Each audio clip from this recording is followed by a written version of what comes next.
But yeah, I'm glad you're here, and I'm glad that we've stayed connected all these years, Yeah, you and me both. and that we continue laughing because I Hmm. think laughing's the best medicine.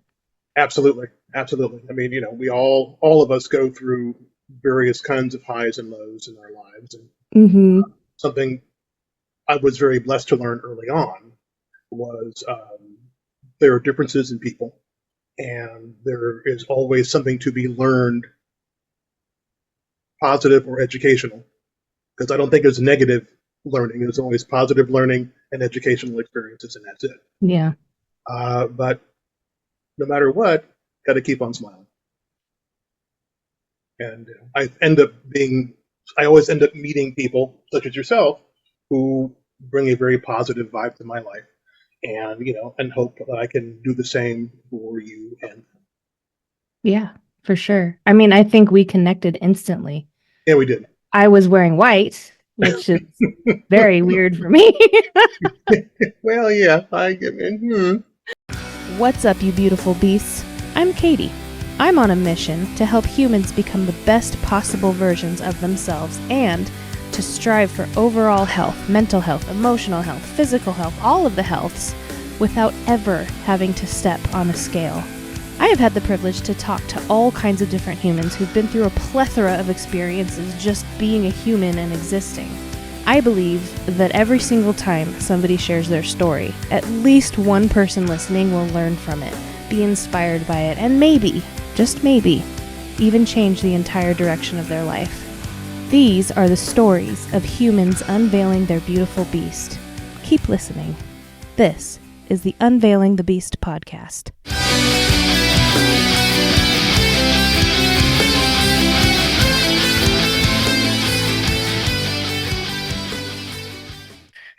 And so I said, yeah, but I don't have that much mayonnaise. Oh, hello. Yes. Oh, hey, Hey, welcome how are to you? the Unveiling the Beast podcast. It's a pleasure to be here. Hey, Oh, you're our man. first caller since our last caller. Okay, beasts. For Beast. contexts, all of the contexts, not just one. Okay. This is my longtime buddy Myk, and we met at my first wedding reception at the Secret Garden in Moore Park, California. When I was 21. So what was that? 3 weeks ago? For context, I am now 39. Oh, forget. No. Yeah. Oh my God, it's been that long. Yeah. Well, it means if you're 39, then that means that I'm still older than you. 40. No, I remember my 40s. Not a good time. Oh man. Not the best time. And so we met. He was a server at the Secret Garden. I was the bride, and he kept bringing me free beers because he thought we had an open tap. And we didn't.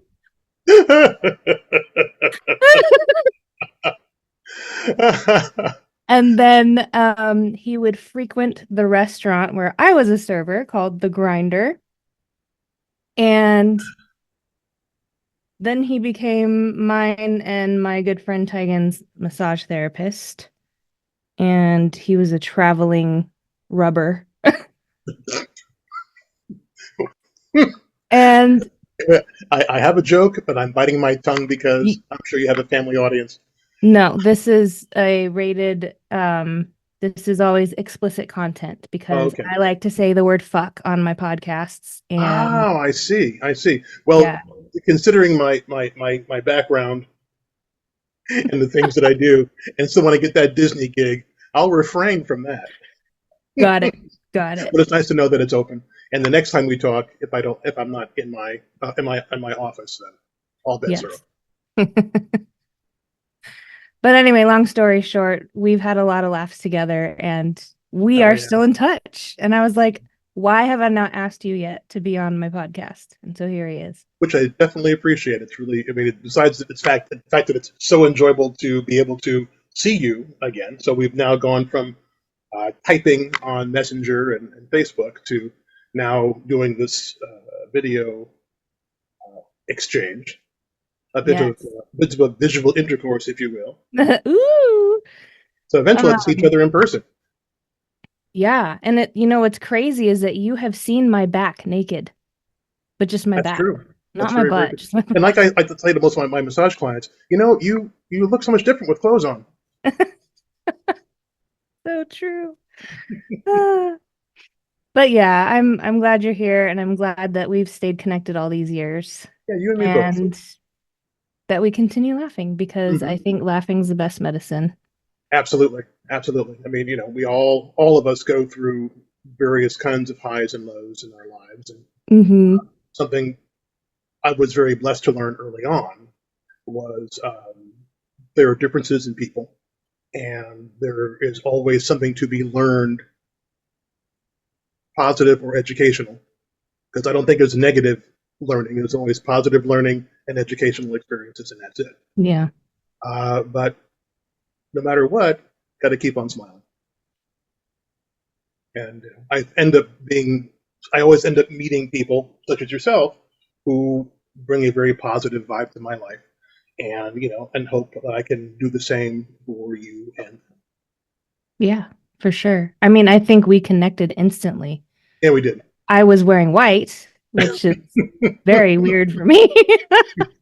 Well, yeah, I mean, well, I didn't know you before you got married, so I have no idea how justifiable that was. But I'm just Yeah. going to assume it was okay. Yeah. Yeah. It's good. So this is a podcast of stories. Okay. Um, Typically it's like stories that you think have shaped who you are. Hmm. Um, because I think that when people share their stories, if one other person hears it that can relate to it, Oh, could absolutely. possibly shift. And so if I'm sure you've got great stories. But Yeah, what do I you, have a few. I have a few stories. As a matter of fact, a really cool story is how I met my wife, and her name is Nola. And well, before we go too much further, people might be wondering why I have this background. Um, why do you have that background? Oh, well, I and was gonna actually, do it my isn't a fabric. It isn't a video. It actually is real live, tangible stuff. That's cool. Yeah, it's not one of Because these.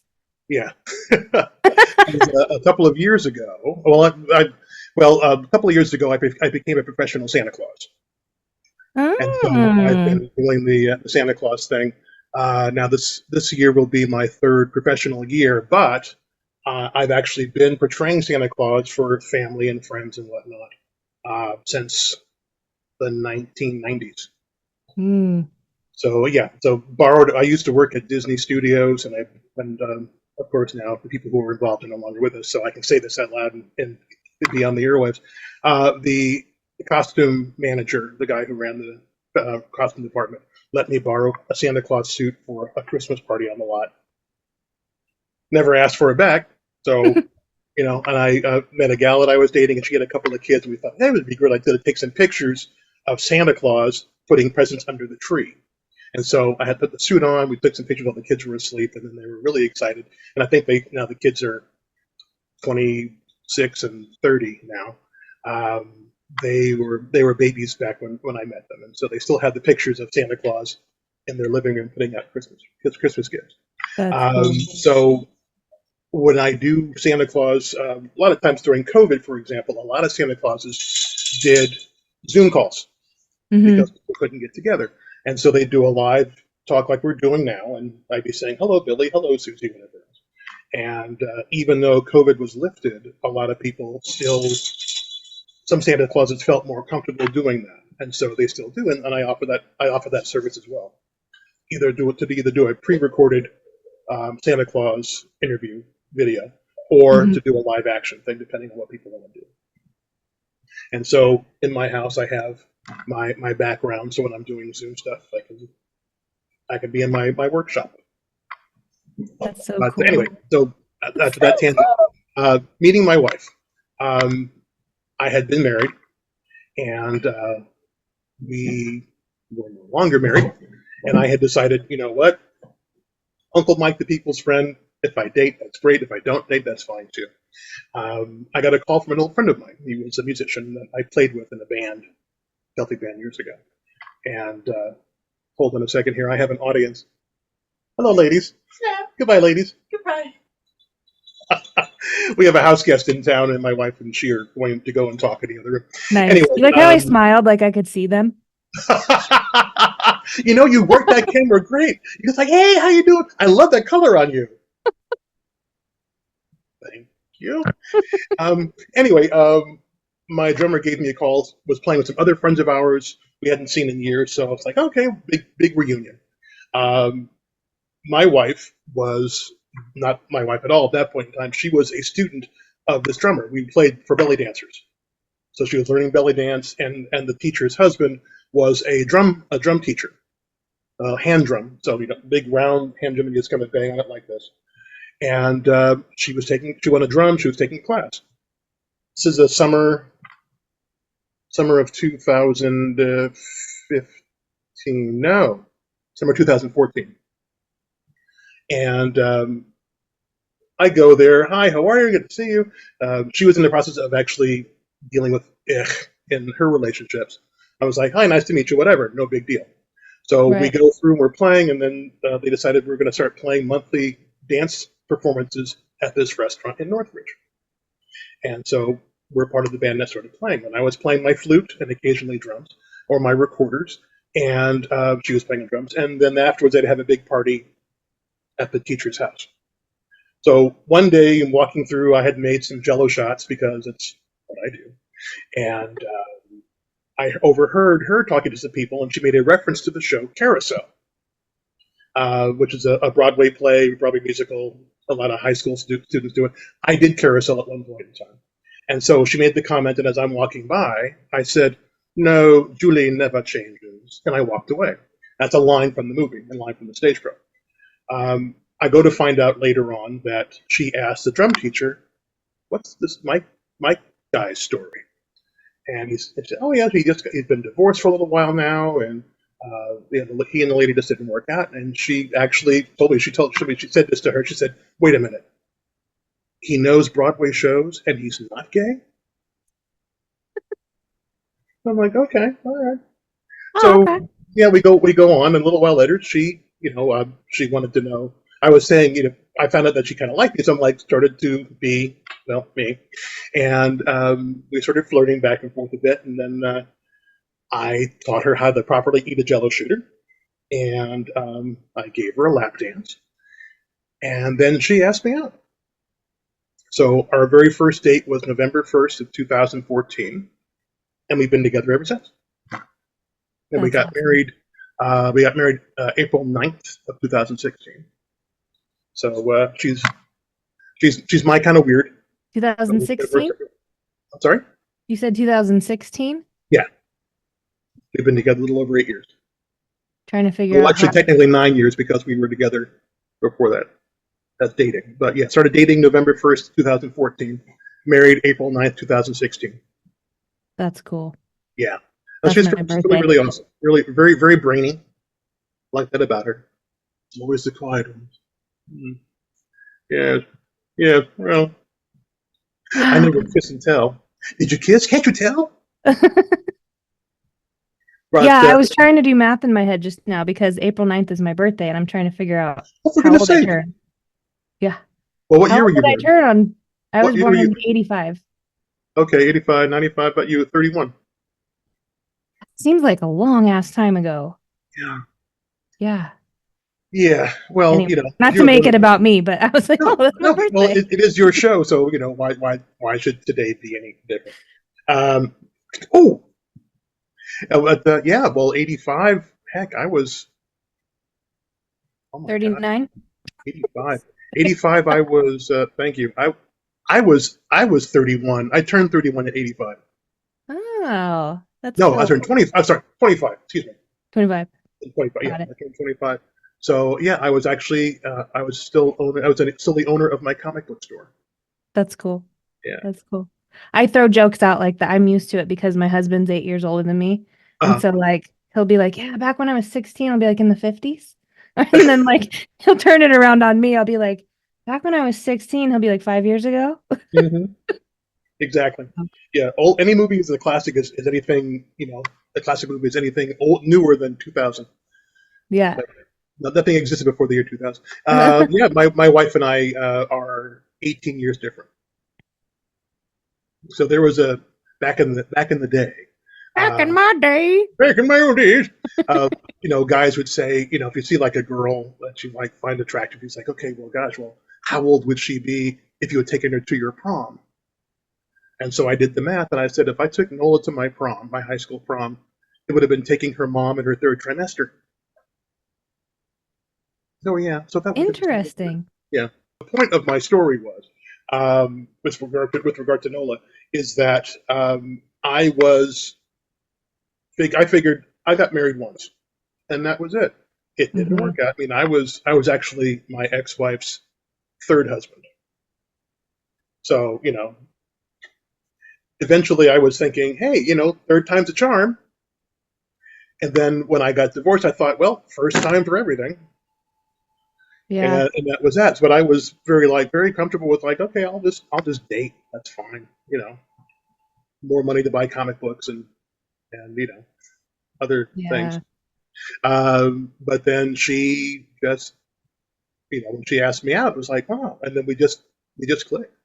And yap yap yap yap yap yap yap yap yap yap all night. And she was leaving for visiting her family. She was from Oklahoma, and talked every day and talked to her every day when she was on the trip. And just like I said, she really changed my life from as far as that was concerned. I mean, as comfortable as I thought I was being married the first time, it's just like night and day.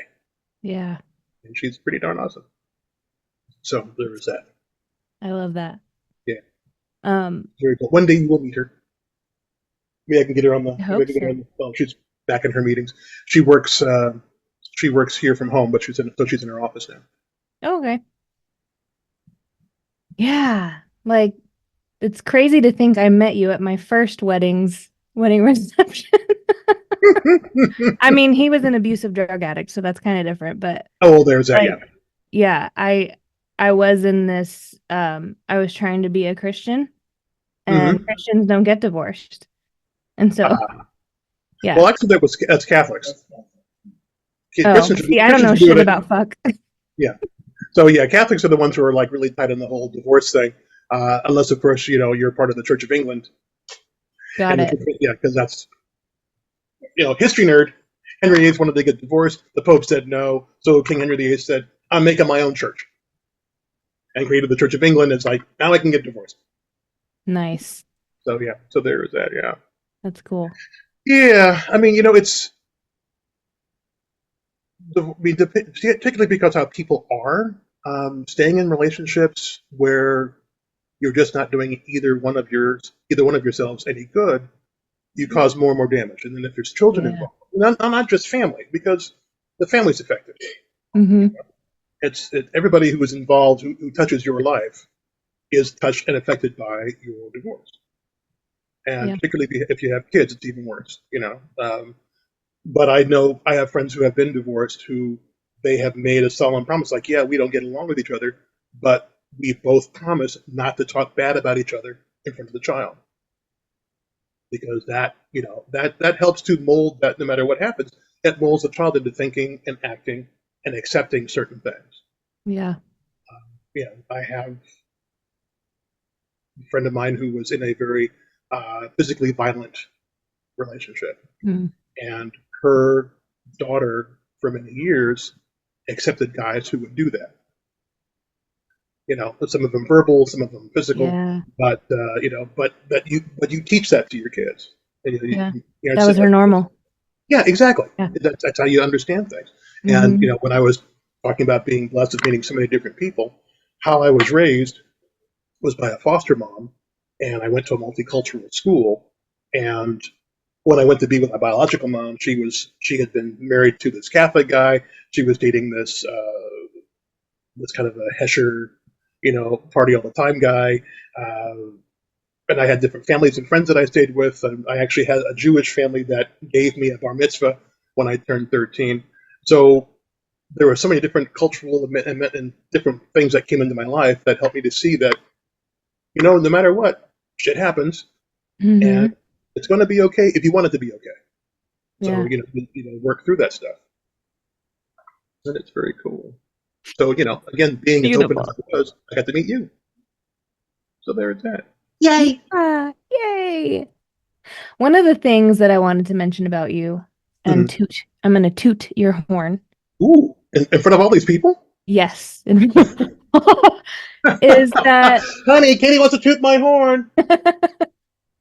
in it's funny, just us joking like that is part of what I was going to bring up, is that like we've always had this relationship where um we could talk dirty like that, and I've Mm-hmm. always felt safe around you. You know, Oh, thank you. I don't feel safe around a lot. Like it's hard for me to be around, not hard for me to be around men. Mm-hmm. Because like I've always had men as like best friends, but Sure. what am I trying to say? There are like confrontation is Mm-hmm. uncomfortable for me with a man. Mm-hmm. I'll do it now. Like I'm strong Yeah. now, but I'll do it and then I'll go in the bathroom and cry. But anyway, my whole point is But like see I've that, but always that's a step higher, and a step more in your maturity and in your growth than Mhm. you were umpteen years ago. Yeah. So, the crying thing and that's part of your process.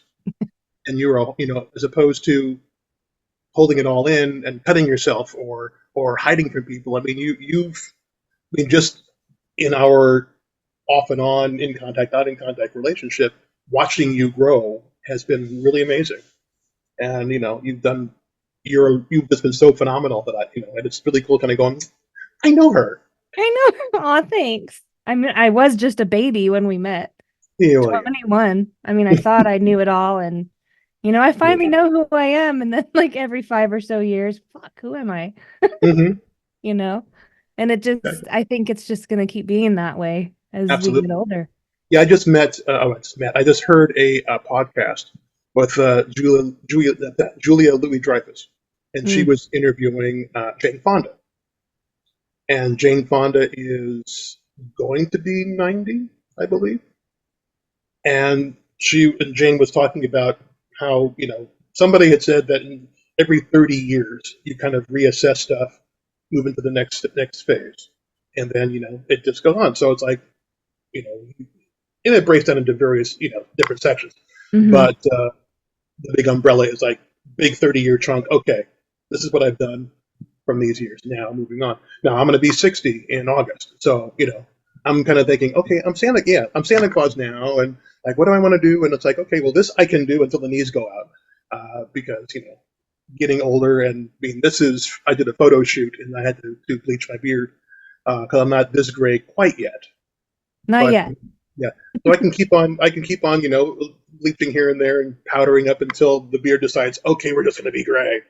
Then I can It, save some it's funny you mentioned that because I remember seeing a picture of you going, "Oh, that happened overnight." cash.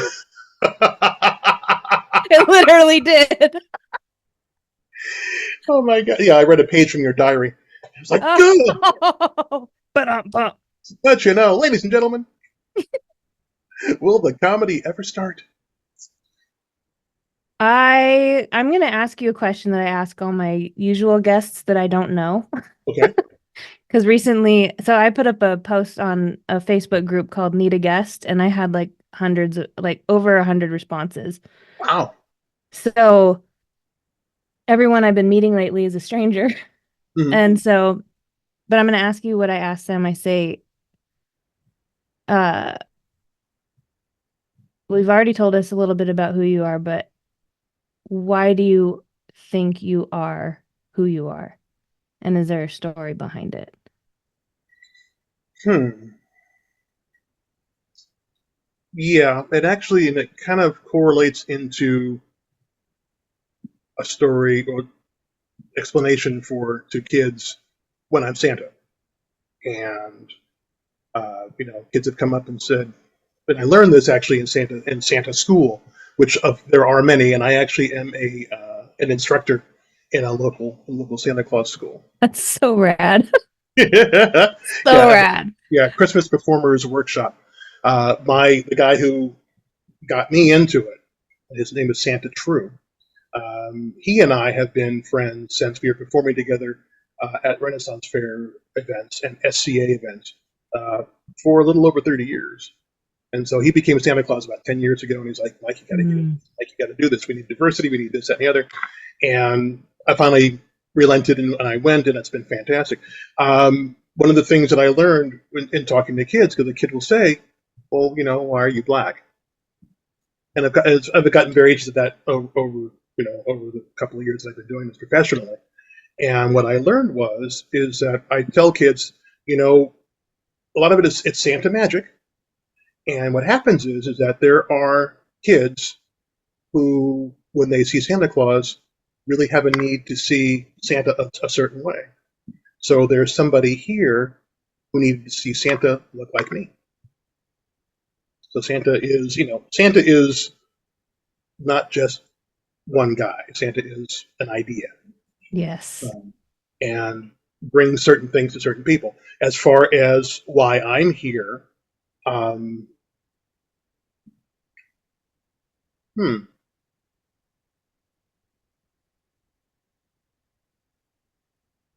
I'm here, I think, because I think about my sister as well, who's no longer with us. In a lot of respects, my sister was my cautionary tale. We kind of lit along similar paths, and then I kind of went one way, and she went elsewhere. And sadly, it eventually led to her demise. But I'm here because I'm given things that make me who I am that I can share with other people, so other people can see. It doesn't have to be the way I've seen. Like, look at this guy. When we get together, we may not talk for a couple of years, but when we do, it's still just as tight as it was. Yeah. Back when I was giving you free beer. And you were legal, thank God, so there was no yes. But I believe that everything that I learned in my life, it's my requirement to pass that along. And it's my hope that I inspire people to take a step out of their comfort zone, look at a minority and not clutch their purse a little tighter, or feel threatened. Sadly, there's been a lot more of that going on lately than not. Yeah. But I figure if I'm just being me, people can see that, okay, other people are okay. People who I'm not normally around or not normally accustomed to, I'm okay. So I think I'm here to, I guess to boil down, I'm here to give options. If that makes sense. Oh yeah.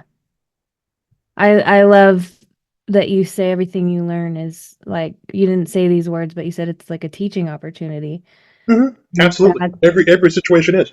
Excuse me. And that's exactly why I'm in the work that I'm in. And that's exactly why I have this podcast. And I just think that people need to know that they're not alone. Absolutely. Absolutely. And I think that our world,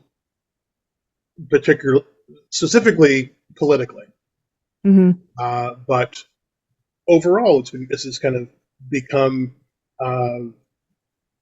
we're being shown that, you do better if you're by yourself. You don't listen to them, listen to me, and close yourself off. Unfortunately enough, I think COVID exacerbated that mentality. Oh yeah, 100%. In a lot of respects, yeah. And then there are people who are out there who have zero problem with saying, "Hey, I don't like this, and you shouldn't like it either." And and people come on to that. I mean, there is, as you know, just going through what you've gone through, to make the progress that you've made, you have to work at it. Yeah. Understanding is not going to just fall into your lap. You have to go through the shit in order to be able to go through it and go, oh, okay, all right, I made it through. it isn't as bad as I thought it was. But there are people who are out there who are saying it is as bad as you think it is, and I'm the only way to fix it. So then, instead of having a nation of people who have some strong, consistent beliefs, we have a nation of individuals who are like my way or the highway. Yeah. Which is rather unfortunate, and it's hard to keep positive in that. But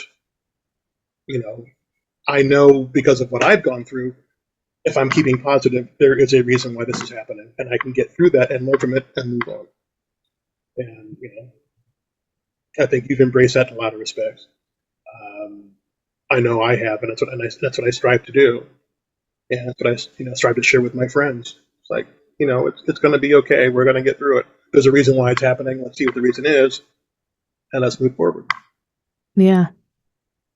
That's like the definition of my job. Yeah. Yeah, like I'm a coach, and I don't have your answers. Yeah. My job is to help you find the answers in yourself. Exactly. So and a funny, well, not necessarily funny per se, but an interesting. Huh? But it's actually just this morning I was talking with my friend Diana, who's visiting from Texas, and we were talking about questions and answers. And it's like I've always said, I don't mind you asking me questions as long as you're okay to hear the answer. And as we go through our lives and we grow, what we think we're supposed to be may not be what we think it's supposed to be. We could be growing in a direction and getting better, and it's like I didn't expect to end up here. I wanted this to happen. It's like, okay, well, your life is supposed to be over here instead. So, you can fight it, which is going to be a whole lot of extra work and grief, or you can learn that, okay, this is a really good place too.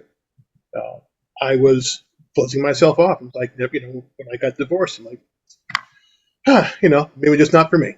Not a problem at all. Yeah. And I was totally ready not to do that. And then someone comes in my life and goes, all right, no, exactly. Now what? Yeah. It's like what did John Lennon said, life is what happens when you're busy making other plans. Yeah. Oh, I was so bitter after my divorce. I damn near killed her. Yeah.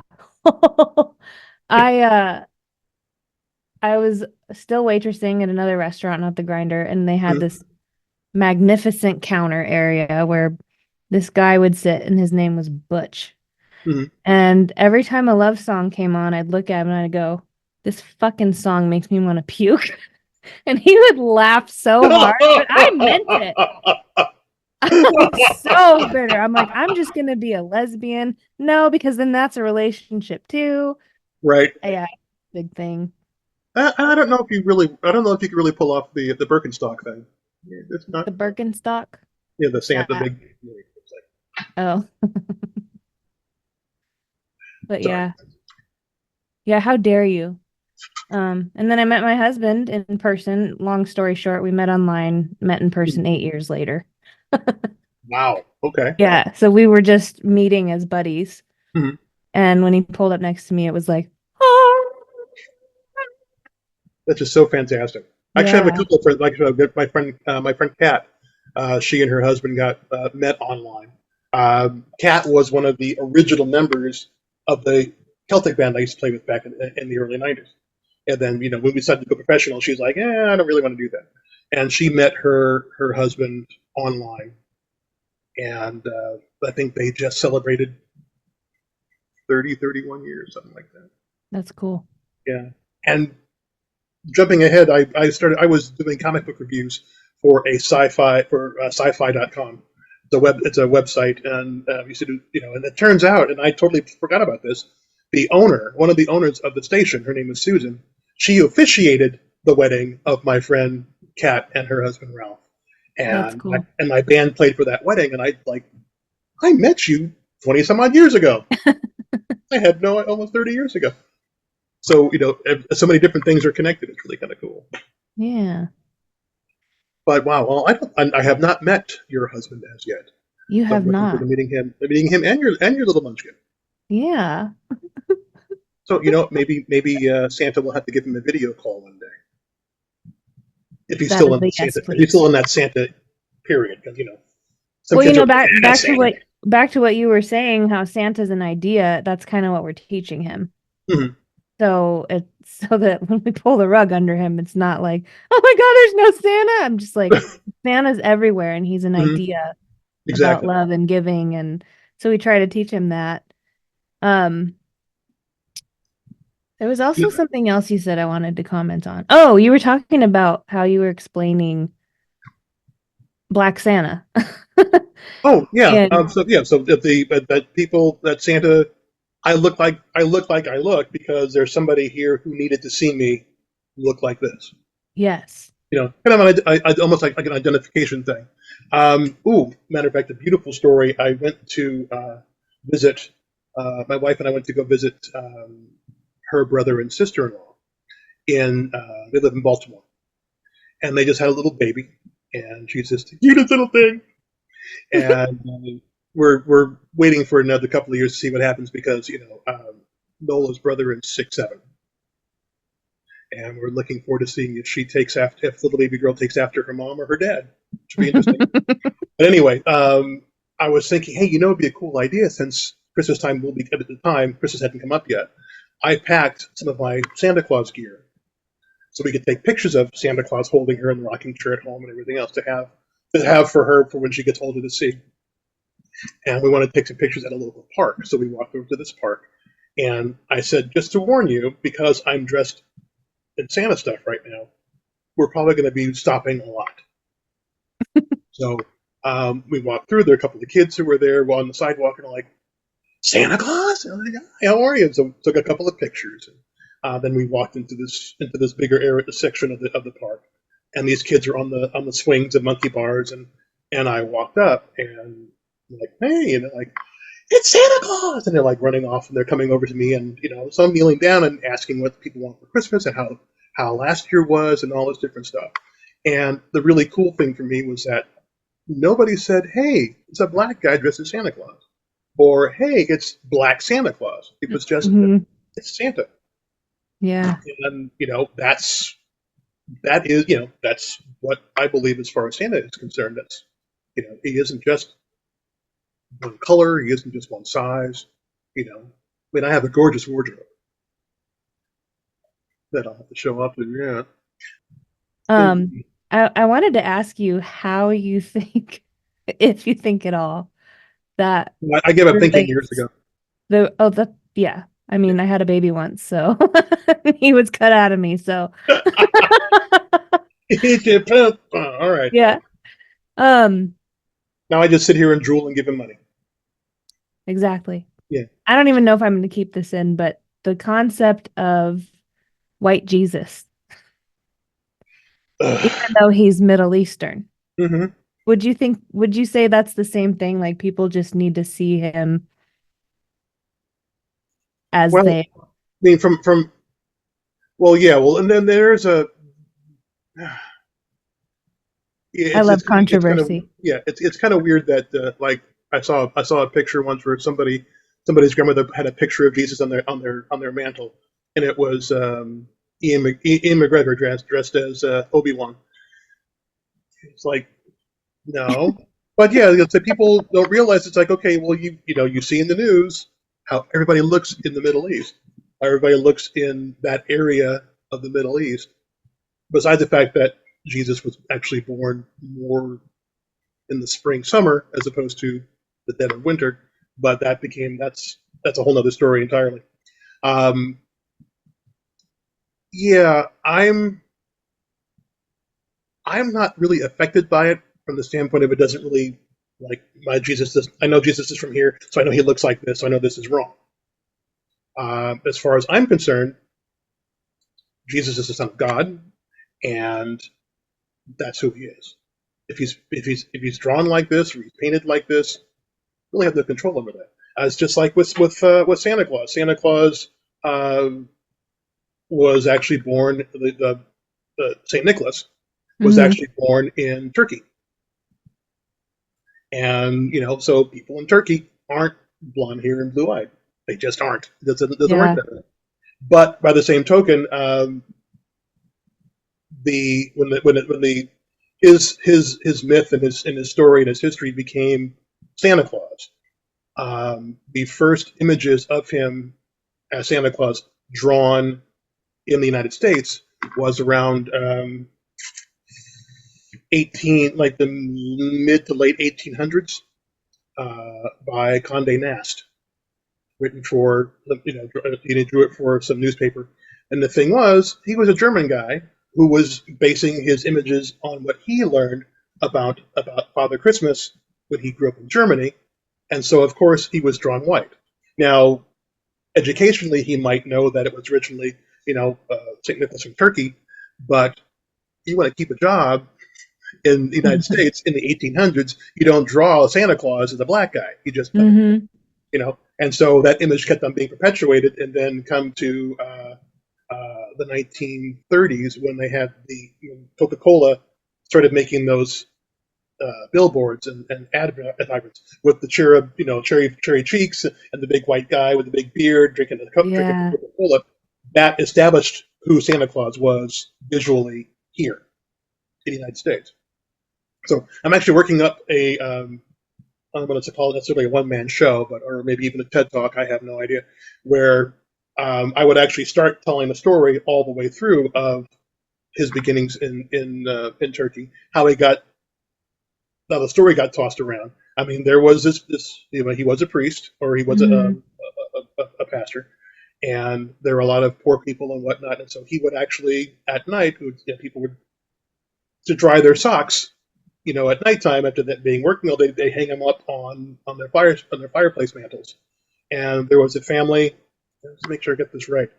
There was a man who had 3 daughters. They were very poor. They needed to have dowries in order to get married, and so he actually snuck into their homes because no locks back then, and actually put coins in their hanging stockings, so that they would have a dowry so they could actually get married and help them out. And then the story was like, oh my God, what happened, and everything else. And so from that, it grew, and those stories taken across countries. And like playing telephone, Yeah. one person says this, and then 50 people later, it's an entirely different thing, which is why you have, Father Christmas, Papa Noel, Santa Claus, all the different variations. And then, of course, America being America, saying this is the way it's supposed to be. Yeah. But again, it's all an interpretation, to get back to your Jesus question. For my spirituality, Jesus is a being. I don't physically see him this way because he's different things. Yeah.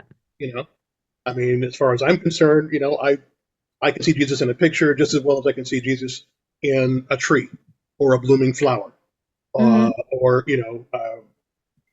a breeze going through leaves. It's it's love, it's life. It's if Jesus is love, then I see Jesus in you because I love you. I see Jesus in my wife because I love my wife. Although I don't see hollow on the Son of God. No, I don't see. I love you too. I love you. So there is that. Whether that stays in or not, that's entirely up to you. I'm gonna keep it in. Okay. Because it was mostly like a parallel, like I think some people just have white Jesus on their walls because it's more comforting to them rather than the people. Yeah, and people have black Jesus as well. It's I can't begin to understand how it's expressed from the standpoint of, let's say, Christians in like Asian countries, for example. Don't know, because I've never actually had that experience. But it's all an interpretation, and it's all in how you believe, and so it's it is what it is. But for me personally, I don't see it as a controversy, more so than just an interpretation. Cool. You have changed my mind and my life forever. Well, cool. In that case, you can buy my book. Well, I have one more question for you, which I ask everybody at the end of every episode. Okay. And that is, if you had one piece of advice that you could give to the world, what would it be?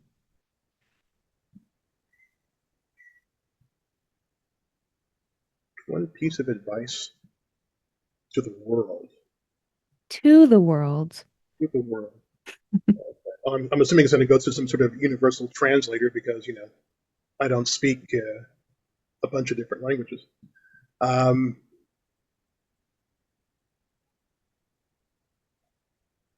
Loving really is okay. There really is. Just loving in general. Mm-hmm. And yeah. Loving in itself is an interpretation because you're going to edit this video because you're going to make it as smooth and as precise as possible because you love what you do. That's love, and that's okay. Giving people hugs when you see them, that's okay. It's all okay. It's all okay. You don't have to restrict yourself just because you think somebody else won't like it. It's like, that's an expression of you. So there's nothing wrong with that. But people are taught to be afraid of their desire to be kind.